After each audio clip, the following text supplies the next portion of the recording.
Hello, everybody.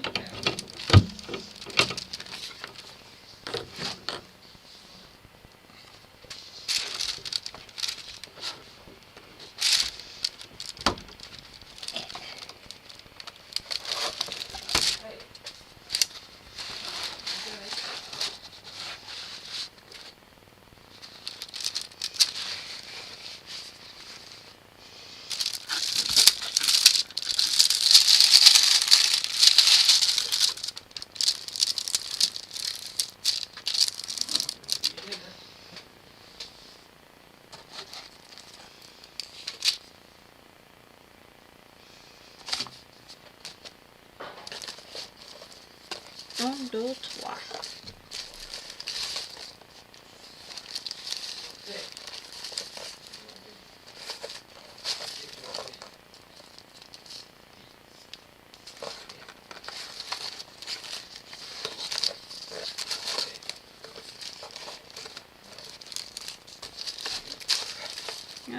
Look at one number 3. Where is he? Here you are.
I left it unlocked because I got to do the bin.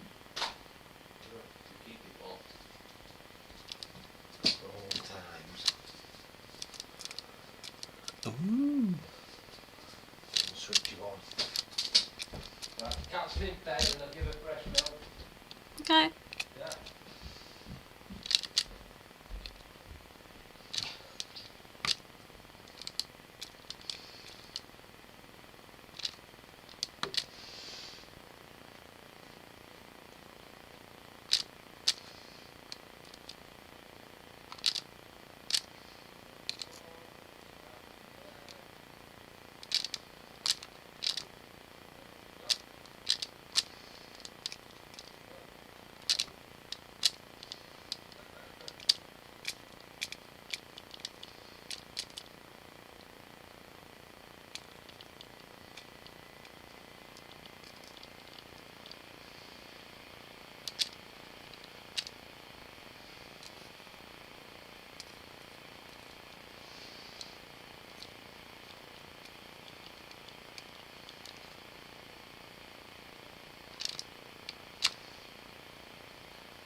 dense and rugged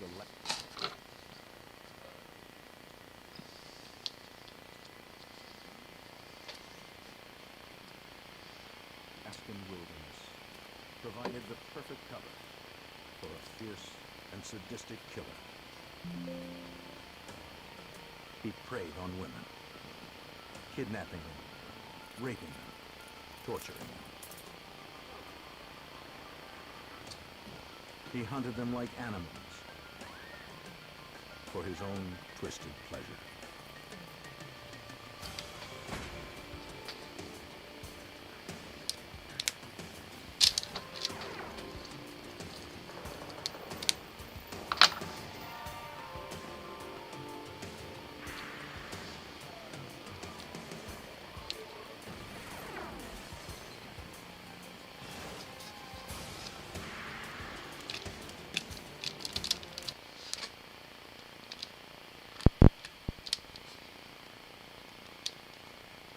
1970s and 80s, people went to Alaska looking for a fresh start, to reinvent themselves, or to disappear for a while. Some of those disappearances weren't by choice.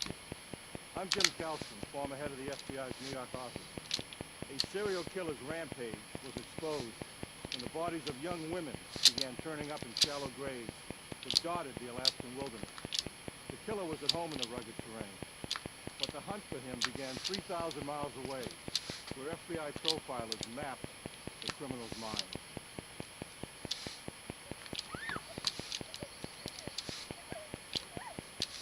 She was a hopeful young model looking for her break.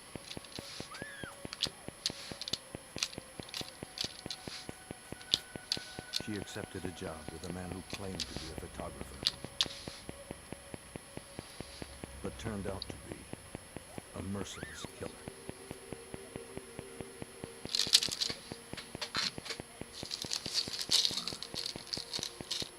She wasn't his first victim, or his last.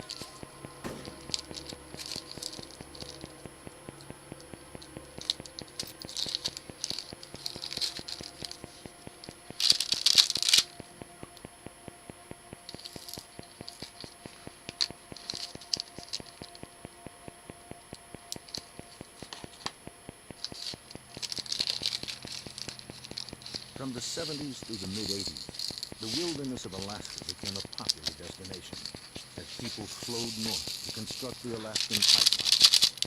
The population boomed. On August 13th, 1982, two off-duty Anchorage police officers were hunting moose near the Knik River, in a wilderness about 20 miles from Anchorage.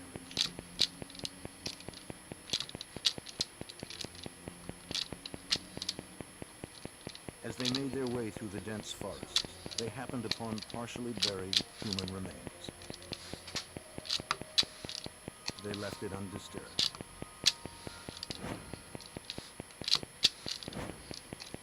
The next day, crime scene technicians from the Alaska State Troopers arrived at the scene. Crimes out here fell under state jurisdiction. Besides clothing and an elastic bandage, troopers found a .223 caliber shell casing in the shallow grave.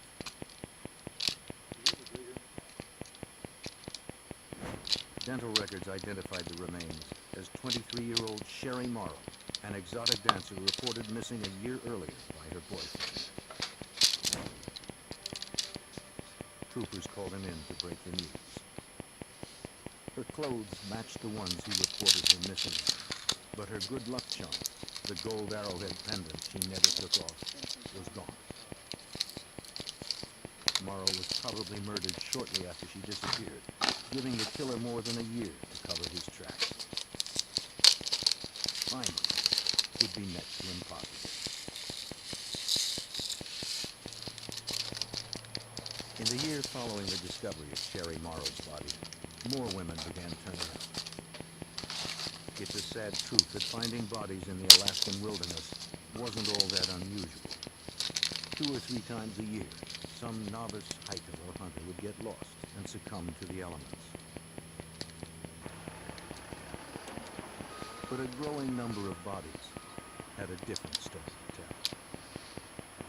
During new road construction on September 2nd, 1983, a crew unearthed human skeletal remains not far from where Sherry Morrow's body had been found 1 year earlier.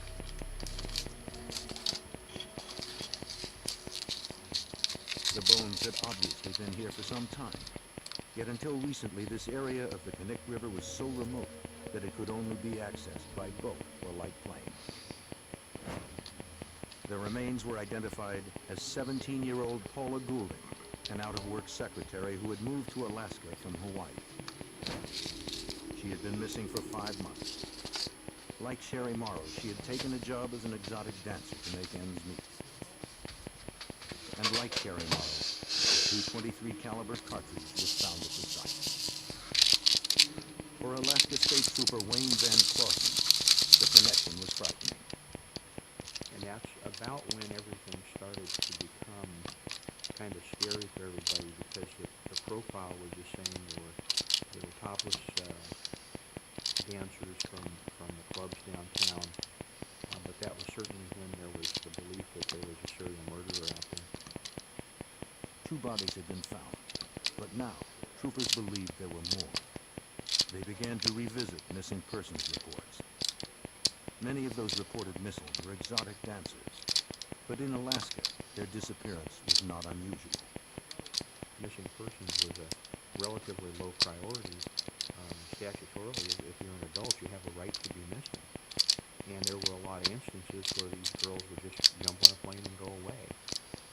Between 1980 and 1983, 12 women had been reported missing. That was only a fraction of the unreported total. Troopers now wondered how many of the missing women were victims of the killer. That would be difficult to determine. The Alaska State Troopers sent the evidence from the Sherry Morrow and Paula Goulding crime scenes to the FBI's laboratory in Washington, D.C. for analysis. The FBI ran ballistics tests on both shell casings to see if they were shot from the same gun. State troopers hoped the results could provide them with strong evidence that the same person committed both murders. The lab results were conclusive. Both women were killed by the same high-powered rifle. There was little doubt. Alaska troopers were dealing with a serial killer. While they began their hunt for him in the wilderness, the Anchorage police were dealing with their own problems.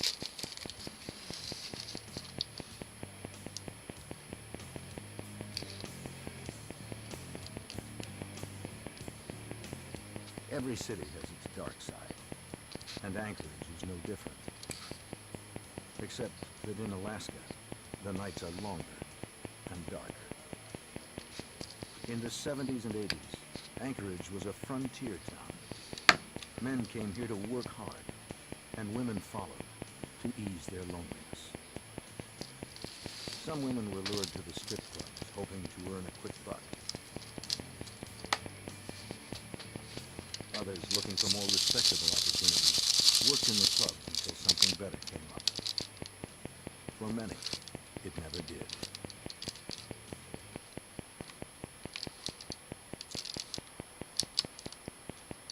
And in the city's streets roamed a stalker. He chose carefully.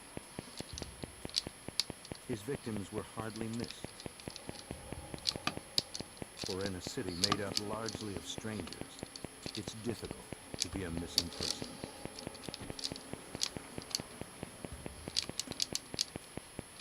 Some of the women who disappeared from Anchorage turned up safely. Some didn't turn up at all. But disappearances weren't the only crimes being reported. On the early morning of June 13th, 1983, Cindy Paulson, age 17, ran down an Anchorage highway. She was partially dressed and in handcuffs. She managed to flag down a passing truck. She was running for her life.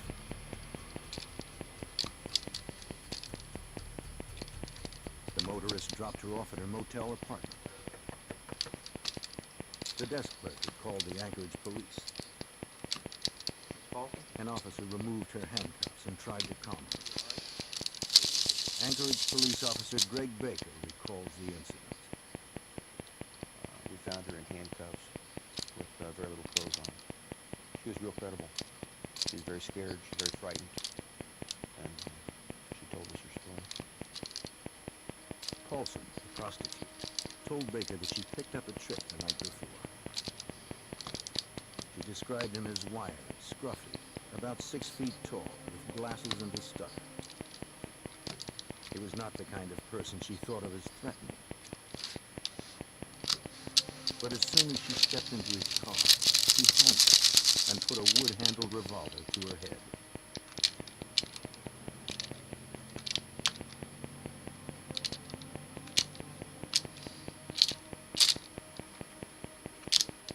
They drove to a respectable residential neighborhood. He pulled her into his house.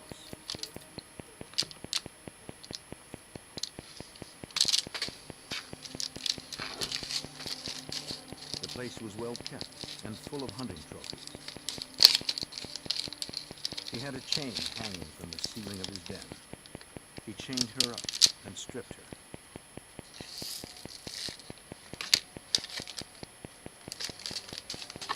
And there she was tortured and raped repeatedly for hours.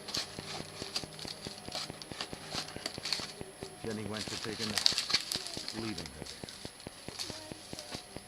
But he wasn't through yet. He said he was going to take her to his cabin in the wilderness. He said if she tried to get anyone's attention, he'd kill her, and them as well. He told her he already had his alibi worked out. His friends were willing to lie for him. No one would believe her story. They ended up at the airport. She could see him loading a weapon into a small aircraft. She also saw her chance for escape. Her one chance to save her life.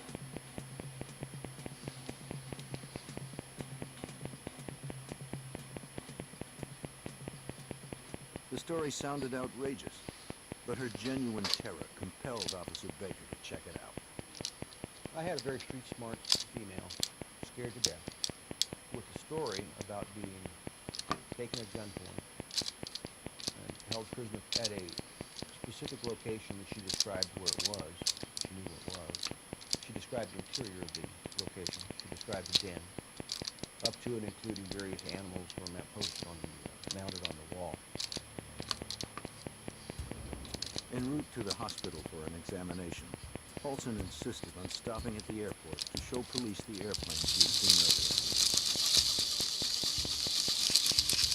She positively identified it. While we were in there, we had a security guard stop us and describe the car the same way that Cindy described the car, and in fact gave us a license number. That license number confirmed the address, or the area at least, that Cindy had given us regarding where the house was. Police went to the address to speak to the owner of the car.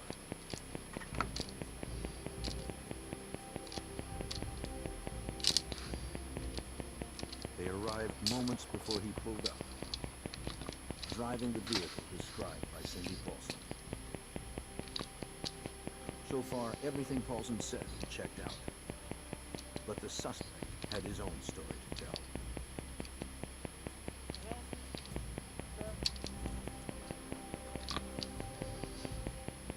According to the motor vehicle records, the car that Cindy Paulson was abducted in belonged to Robert Hanson, a baker in Anchorage.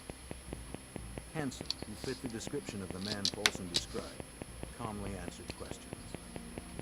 He said he was at a friend's house from 5 p.m. to 11:30 p.m., repairing a seat for his airplane. Afterward, he went to the home of another friend and stayed until around 5:30 that morning.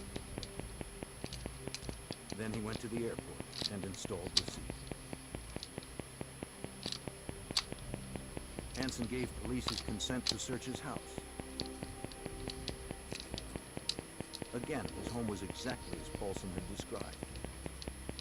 That only proved she'd been in the house, not that Hanson had raped and tortured her there.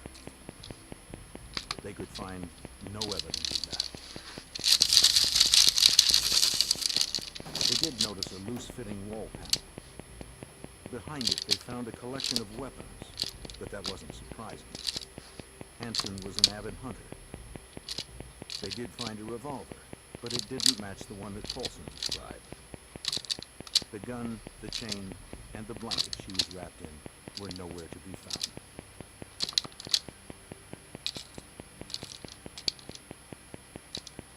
Hansen's car appeared equally clean. Anchorage police found nothing in his car that fit Paulson's story. Those alibis were corroborated and verified. And Mr. Hansen was released after a consent search of his house. Paulson, still shaken from her ordeal, was able to pick Hansen's picture out of a photo lineup. But when given the chance to take a lie detector test, he refused. Her occupation gave her an inherent distrust of the police, and gave police an inherent distrust of her. She felt she'd never be taken seriously. Soon after, she left town for a while to try to put the nightmare behind her. Anchorage authorities were willing to let it drop too. I found out because the alibis were corroborated, and because they had a problem with Cindy Paulson appearing and disappearing, and of course her lifestyle left a lot to be desired, that the case had been suspended with the Anchorage Police Department. Police had gathered no solid evidence linking her story to Robert Hansen. But for Officer Greg Baker, it wasn't over. He was one officer who believed Paulson's story and wouldn't let it go. The predator, roaming the streets of Anchorage, was still out there, free to claim more victims. Robert Hansen, the most likely suspect in the abduction and rape of Cindy Paulson, had been released for a lack of solid evidence. Officer Baker was still curious. Lately, the Anchorage police have been grappling with what seemed like more than their share of missing persons reports, involving prostitutes like Paulson, or exotic dancers, or women out by themselves. Paulson's assertion that she was about to be put on a plane only reinforced his creeping suspicions about Hansen. He had taken her to the airport where he was going to fly her out with the story that if she maintained her helpfulness, that he'd bring her back and let her go. Cindy was bright enough to know that she was on a one-way trip, and so was I. And so I kind of just put two and two together and figured that he was a very good suspect for the missing dancers. Baker's supervisor had suspended the investigation into Robert Hansen, but Baker couldn't let it go. Cindy Paulson's nightmarish story had too much detail to not have some basis in truth. But no one, except Baker, would listen to him. He continued his investigation. On the surface, Baker found nothing in Hansen's record to arouse suspicion. He had moved to Anchorage from Iowa 16 years earlier and opened a bakery. It was a huge success. He had a wife and children, and except for his stutter, he fit in completely. When he wasn't in the kitchen, Hansen enjoyed flying his small airplane, a Super Cub Piper. Back on the ground, he took to the woods. He was a solid citizen. He just didn't fit the model of a serial killer. There were plenty of others drifting through Alaska more suited for that role. They didn't have businesses. They didn't have families. Hansen did. He had everything to lose.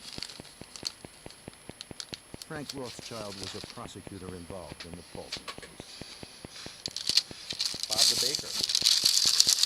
The troopers and the police used to go to his donut shop all the time. It was a very popular place to go. He had a bakery. People knew him. He was friendly. He was just a hard-working guy. Unaware of Officer Greg Baker's local investigation in Anchorage, state troopers were still trying to find their serial killer. Bodies continued to be unearthed in the Alaskan wilderness. Troopers troopers set up a task force to study the similarities between the missing women and the murder victims. They hoped to find a common thread that would lead to a suspect. Until authorities knew more, they did their best to educate dancers and prostitutes about playing safe. For the first time, police and prostitutes were on the same side. According to Rothschild, the goal was preservation. Law enforcement were then and had been for a time advising young women who were working in some of these clubs and who were working the streets to be careful and to advise them there was a maniac out there who seemed to be abducting and killing people. A little digging revealed that Hansen's criminal history was extensive. 12 years earlier, in 1971, he'd been arrested twice for kidnapping, rape, and assault with a deadly weapon. They were crimes that bore an eerie resemblance to what Cindy Paulson had endured. Baker couldn't bring this information to his supervisor. The Paulson case had been officially suspended, and Baker was bucking authority. That left him no alternative. At that time, I gathered up all the reports and background that I could find on Mr. Hansen and carried it over to the troopers. When the troopers received the file from Officer Baker, they were optimistic. Paulson's testimony, along with Hansen's police record from Anchorage, made him a prime suspect in the state case. The troopers' investigation dovetailed with Baker's. They were both dealing with the same maniac. Robert Hansen was their best suspect. I think everybody was looking at him real seriously because he made a good suspect when you looked into him. He had a pretty extensive criminal background, including some sexual assaults. The only problem was the proof. Though Hansen was a violent sex offender, his record indicated nothing about being capable of homicide. Nor was there any direct link from him to Sherry Morrow, Paula Goulding, and the other missing women. At this point, troopers didn't even have enough for a search warrant. They knew only that 3 women were dead and 12 were missing. Out there lurked a serial killer. Troopers needed to catch him before he killed again. They needed help. We knew we had a mass murder on him. That was not something Alaska had any experience with. Somebody obviously knew that the FBI not only had experience with it, but had set out this unit that was designed specifically to try to assist in discovering who these people were. To catch a killer in their own backyard, the troopers called on help from over 3,000 miles away. Only the FBI had the resources needed to get inside a killer's head. When the Alaska State Troopers returned to the serial killer, they realized they didn't have the expertise to stop him, but they knew who did. Quantico, Virginia was home to the FBI's investigative support. Here, agents attempt to predict behavioral patterns by analyzing a criminal's actions. Retired FBI agent John Douglas helped pioneer behavioral profiling and still works as a consultant. His profiles are based on 25 years interviewing convicted killers. They taught Douglas how to think like they do. He's learned that serial killers are acting out their fantasies of control and conquest. As Douglas slowly wins their trust, he takes them back to the scene of their crime. You finally get them talking. They start giving you that 1,000-yard stare. They're back 10 years ago, 20 years ago, perpetrating the crime. And they kind of lock into that 1,000-yard stare. And their memory is just so precise. And fantasy is what keeps them going over and over, and it enables them to survive when they're incarcerated. So I got to tap into that. It takes time, but once I'm in there, I get a chance to make it.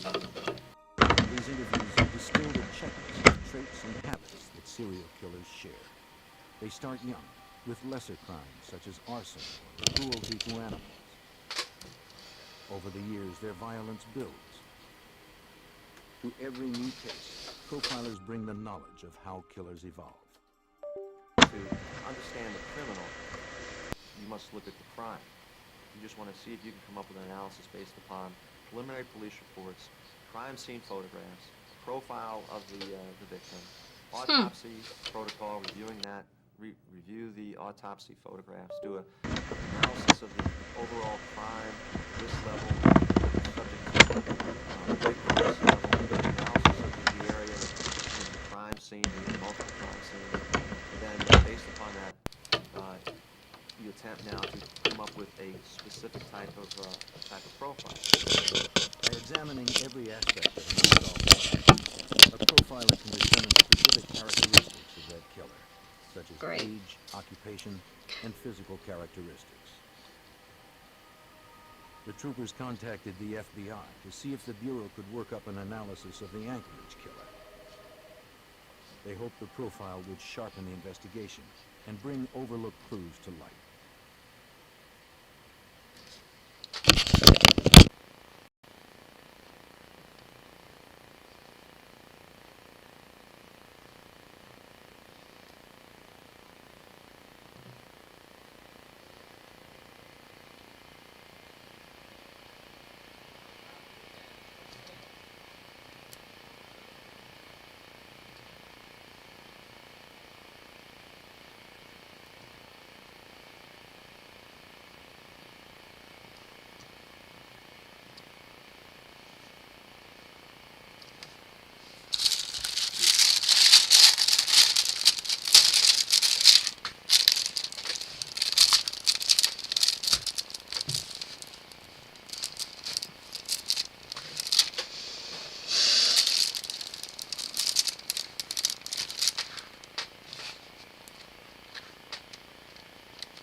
It's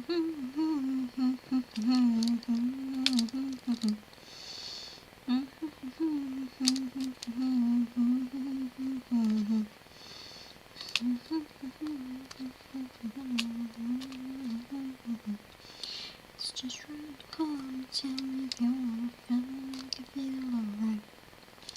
I'm gonna go back to the truck. I'm gonna get it on, when you turn the car. Then you go right to the taxi, you wanna carry on. I'm gonna bring it up to the door. Everybody's moving, everybody's grooving. We got a cab down tonight. I'm a dancing. Just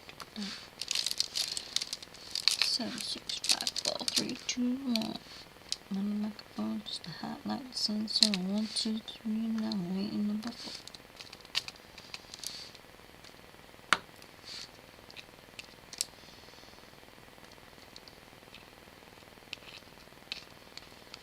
You got the feeling that's of the dream, I'll get down tonight. 1 if you wanna, 2 if you're gonna, 3 cause everything's alright. If you got the feeling that's of the dream, I'll get down tonight. It's just round the corner, tell me if you wanna, feel like you feel alright. Da da da da da da.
da, da, da, da.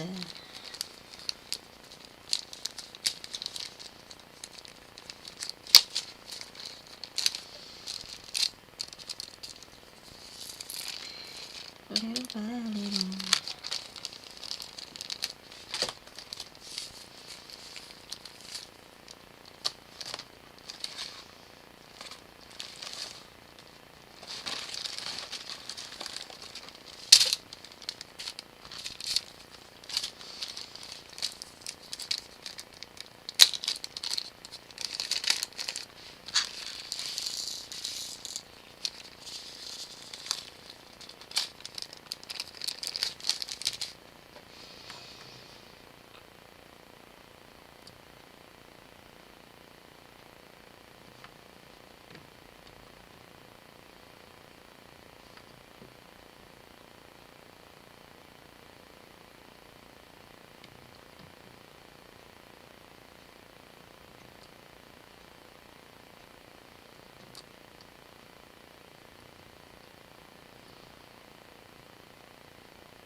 Have one thing in common. All were murdered by killers unknown. An innocent girl of 13 had been seemingly plucked off the street, strangled and dumped up in the hill. I went out to get the paper and there was police everywhere. And they said to me, get inside. Billy's been murdered. My dad drove past the rest area and I saw all the cop cars there, not realising it was his daughter. What the hell are you doing here? Hit it in the back of her head and split her skull open. It wasn't missing that I felt. It was dead.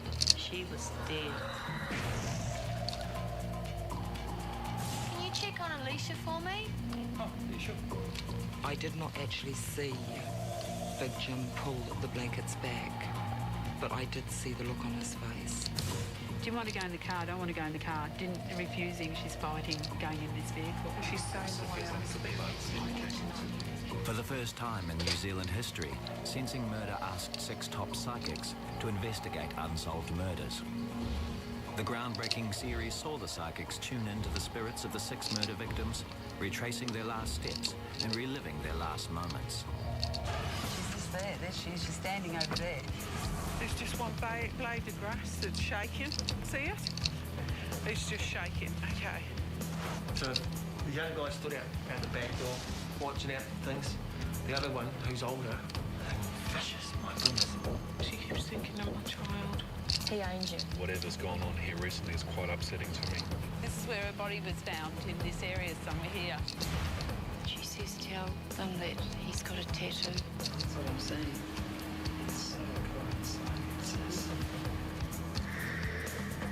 You know what that symbol is? That's the flag she was showing me. Gee, it's Just one more shot. Just one more shot.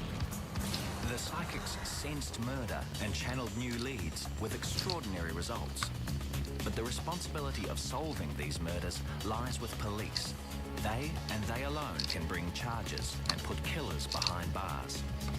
Tonight, police detectives from around New Zealand reveal new developments sparked by the psychics in Sensing Murder. The good thing about it is that we received so much feedback from the program, which I then could continue inquiries with.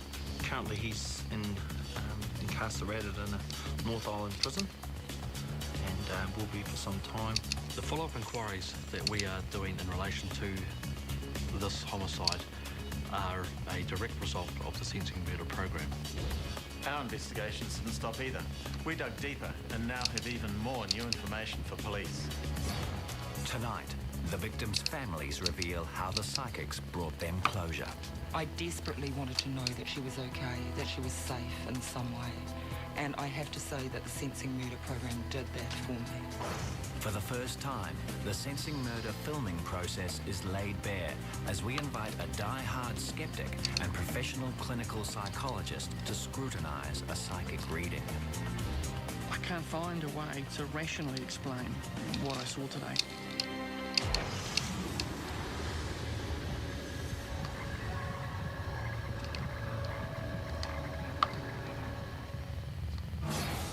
Sensing Murder posed the ultimate challenge to Australasia's most accurate psychic mediums. Can I look at the photo? Armed with only a photograph of the victim, the psychics were challenged to provide intimate details of the crime, the location, and the killer. I actually think it's here. Sensing Murder provoked a huge response from the public. Viewers were divided into two camps, believers and skeptics. The skeptics slammed the series as a con and branded the psychics fakes. Well, some of them are nuts. Clinical psychologist Nigel Latter is a fully fledged member of the skeptic camp. When I first watched Sensing Murder, I guess my first thought was either this is a complete jack-up or this is completely spooky. Like most skeptics, Nigel was convinced the results were due to slick editing rather than psychic ability. Well, I guess my thought was I would really like to see the unedited process because I'd want to know what's being said, how much people are getting right, how much people are getting wrong. Nigel is more hardcore than your average skeptic. He works actively with New Zealand police profiling criminals. If anyone can spot a liar or a fake, Nigel can. I want to introduce you to Nigel. We decided to open the entire Sensing Murder filming process by inviting Nigel to scrutinise and observe a full psychic reading with Australian psychic Deb Webber.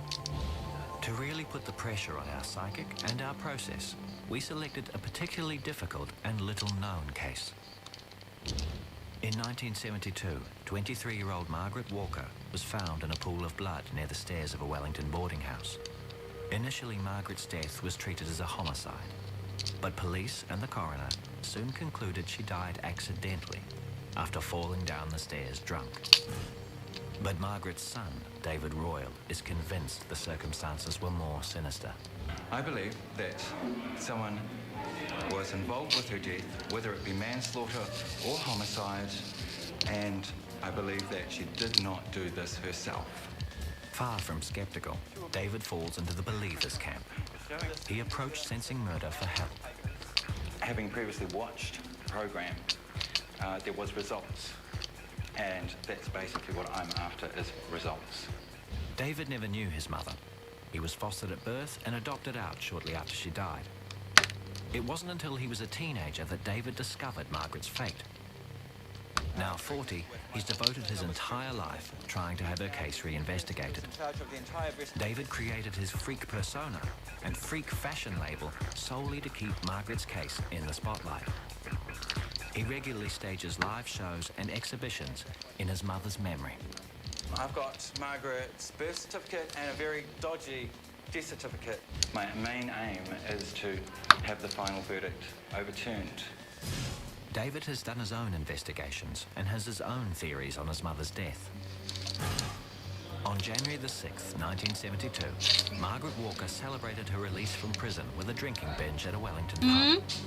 This was a local for Margaret. Just after 10 p.m, Margaret left the pub with an unknown man. And then seen being assisted by someone dressed in a white shirt and grey slacks. Margaret staggered around the corner to this unlicensed boarding house in Roxburgh Street.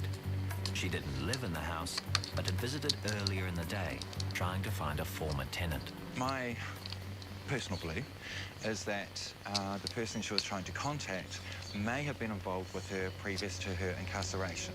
The police believe Margaret let herself into the house and that she was alone when she died. David disagrees. I think a tenant who was living here personally let her in. David believes Margaret was with someone at the house that night. It would have escalated into a fight of some sort, something very aggressive. An autopsy revealed circular marks in Margaret's nostrils. David believes these were caused by fingernails and that Margaret was suffocated. The assailant then had a problem on his hands. what do we do with the body? David believes the killer tried to make Margaret's death look like an accident by dragging her body to the foot of the stairs. Strangely, Margaret's clothing was displaced, suggesting she may have been dragged. Grabbed her by her wrists and proceeded to drag her out this door,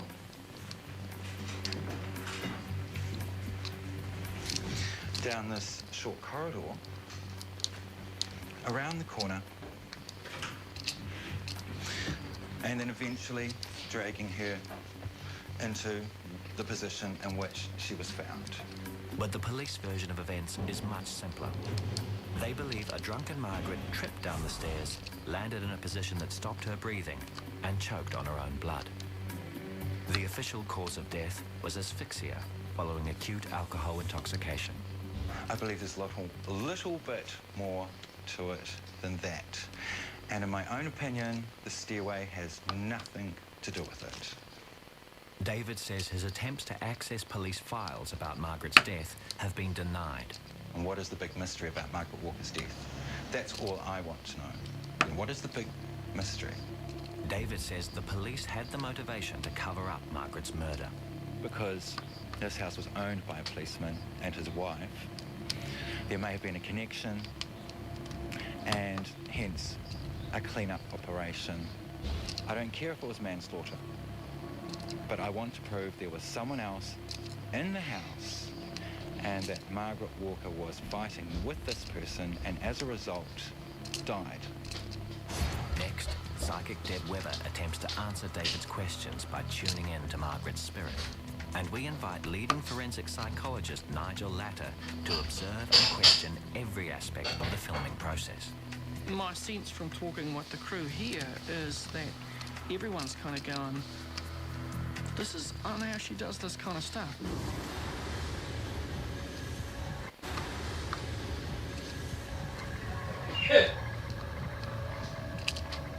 Top forensic psychologist Nigel Latter works actively with the New Zealand police, interviewing criminals. He's an expert in body language.